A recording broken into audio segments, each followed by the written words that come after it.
So how do you pray tahajjud?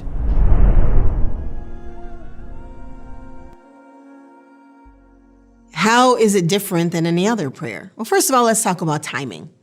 We know that qiyam al-layl and tahajjud are kind of interchangeable words. Usually, if you pray it after Isha, so right now we're talking about the time between Salat al-Isha and Salat al-Fajr.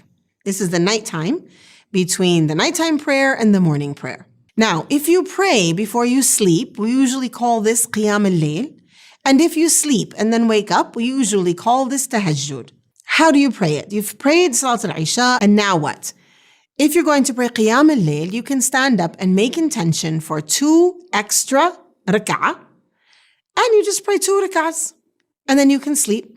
Or you can sleep after Isha, or do the dishes or whatever you do, and then you go to bed, wake up before Fajr. Now, simplest, you can wake up even 15 minutes before Fajr, and just make wudu and pray 2 rak'ahs of tahajjud, and then you wait for the Fajr prayer and you pray. That's the simplest. That's the basic. 2 rak'ahs of tahajjud.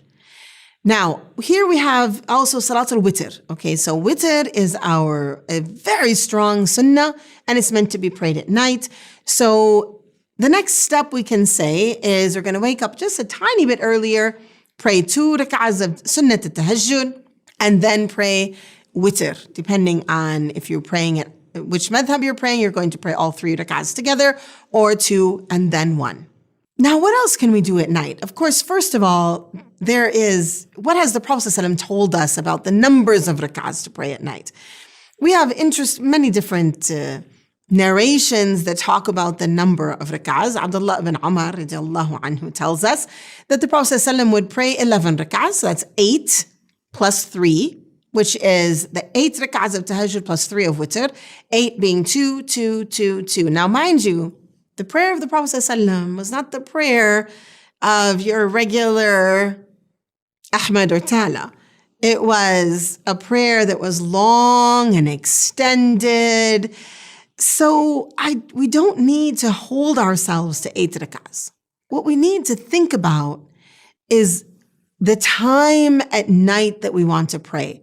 And I really want to emphasize thinking about habit growing. So think about, I'm going to do 2 rak'ahs. I'm going to start with 2, then I'm going to do 4, and then I'm going to do 6, and then I'm going to do 8.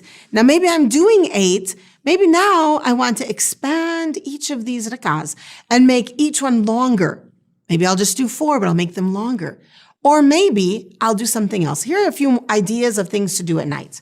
Our community, one of the things that our community is struggling with is missed prayers. Many Muslims today, unfortunately, have a lot of farad prayers that we have missed. One really beautiful way to use the night is to make up your farad prayers. So to say, well, you know what, when I was 14, I should have been praying, but I wasn't. When I was 15, I should have been praying when I wasn't. I'm just going to do what I can to make up these prayers. Now, for some people, they get really serious about it. They print out a paper and they start marking off the prayers so that they can reach a point where all these prayers are made up. And they do it at night. That's a time when things are quiet. If you're praying anyway, it's just easier, really, to pray a full day of qada rather than rak'atain, 2 rak'ahs, 2 rak'ahs, 2 rak'ahs. But either way, whatever you want to do, it is beneficial to pray at night. Now, what should these rak'ahs look like? When you are reciting Quran at night, you recite the Quran out loud. You benefit from listening to it yourself. Your recitation improves, and maybe you'll be like where the angels are coming down and listening to your recitation. Is something about knowing where you're going to go. Light a candle, spray some perfume in the area, or incense, whatever it is that you like to bring beautiful smells. Bake some cookies in the middle of the night. Bring some cinnamon rolls and open it up so that smell is filling the air. And make it a place of cleanliness. Make sure your prayer clothes are clean. Make sure the prayer carpet is something easy to sit on. If you are not able to do sujood, you have knee issues or a broken leg or something, then have a chair that's comfortable. Pay attention to these things. Get the place ready so that when you wake up, your appointment, your meeting with your Lord is prepared. You're just beautifying yourself with wudu, and you're going to that prayer carpet. You begin with rak'atain, 2 light rak'ahs. And you do these 2 rak'ahs, and they're very lightweight. That means they're not very long. That's how the Prophet ﷺ would do it. And then the next ones are longer. You've warmed up, just like exercise of the heart, exercise of the spirit. You've warmed up, and then you extend that, and then you sit and make dua. And if you're a person who can't think about what to make dua for, make notes during the day and set that next to you so that you can look at it and remember to make dua for me. Remember to make dua for our ummah.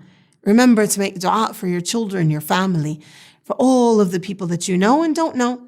That Allah subhanahu wa ta'ala will guide, support, help, cure, send His mercy down, forgive all of those that we love, and those that are close to us and those who are far.